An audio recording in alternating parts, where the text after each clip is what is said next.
Hello बच्चों, कैसे हैं आप सभी। मैं आशा करती हूँ सभी लोग स्वस्थ और प्रसन्न होंगे। आज हम हमारा पाठ हिमालय को पढ़ेंगे और समझेंगे। तो आइए शुरू करते हैं इस पाठ को। ये है पाठ एक, हिमालय। इस पाठ को हम सभी एक कविता के माध्यम से पढ़ेंगे। आइए शुरू करते हैं। हिमालय हमारे देश की शान है। हमारे देश के मुकुट के नाम से भी हिमालय को हम जानते हैं। ऊंचे हैं, नीचे हैं पर्वत। पहाड़ कैसे हैं? ऊंचे भी हैं कुछ और कुछ नीचे भी हैं। मगर हिमालय अपना देख रहा है अब भी बढ़ते जाने का ही सपना। मगर लेकिन हिमालय क्या है? उन सबसे अलग है। वो अब भी क्या सपना देख रहा है कि अब भी मैं निरंतर आगे यानी ऊंचा होता जाऊं। हिमालय का ये सपना है। सभी पर्वतों से बढ़कर है, नभ को जाकर छूता। सभी पर्वत क्या करते हैं? नीचे रह जाते हैं, और ये हिमालय जो पर्वत है वो नभ यानी आकाश को जाकर छू जाता है। ये गगनचुंबी हिमालय पर्वत कहलाता है, क्योंकि ये इतना ऊंचा है।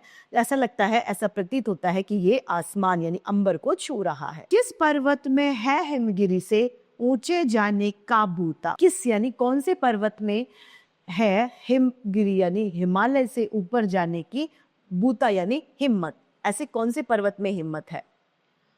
सूरज धरती से भी पहले इसको है चमकाता।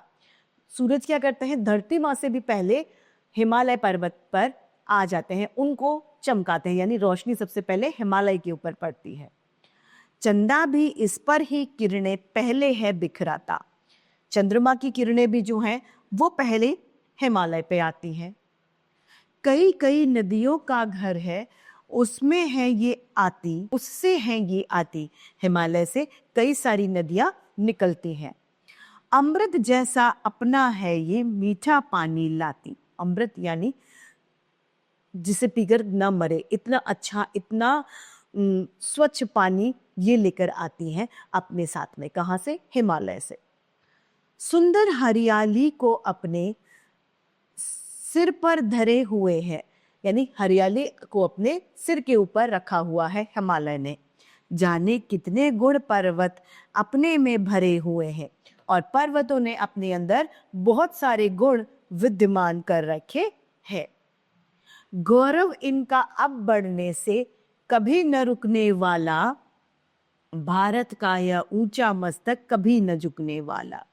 हमारे भारत देश का जो मस्तक है यानी सिर है वो कभी नहीं झुकने वाला है। किसकी वजह से? हमारे हिमालयों की वजह से। इस पाठ के रचयिता हैं श्री प्रसाद जी।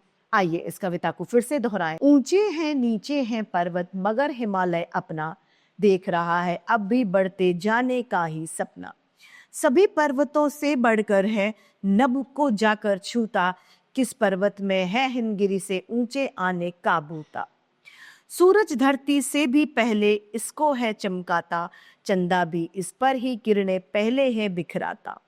कई कई नदियों का घर है, उससे हैं ये आती।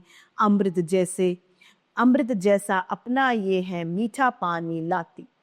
सुंदर हरियाली को अपने सिर पर धरे हुए हैं, जाने कितने गुण पर्वत अपने में भरे हुए हैं। गौरव इसका अब ढहने से कभी न रुकने वाला, भारत का यह ऊंचा मस्तक कभी न झुकने वाला। पाठ समाप्त होता है। आइए इसके शब्दार्थ को जानते हैं। पर्वत अर्थात पहाड़, हिमगिरी अर्थात हिमालय, बिखराता अर्थात फैलाना या फैलाता, हरियाली अर्थात हरापन ग्रीनरी, गौरव अर्थात गर्व, नभ अर्थात आकाश, बूता अर्थात साहस या हिम्मत, अमृत अर्थात जीवन देने वाला, धरे अर्थात रखे हुए, मस्तक अर्थात सिर। तो इसी के साथ ये पाठ समाप्त होता है, और मैं उम्मीद करती हूँ आप सभी को ये समझ में आया होगा। आज के लिए इतना ही, फिर मिलते हैं। धन्यवाद।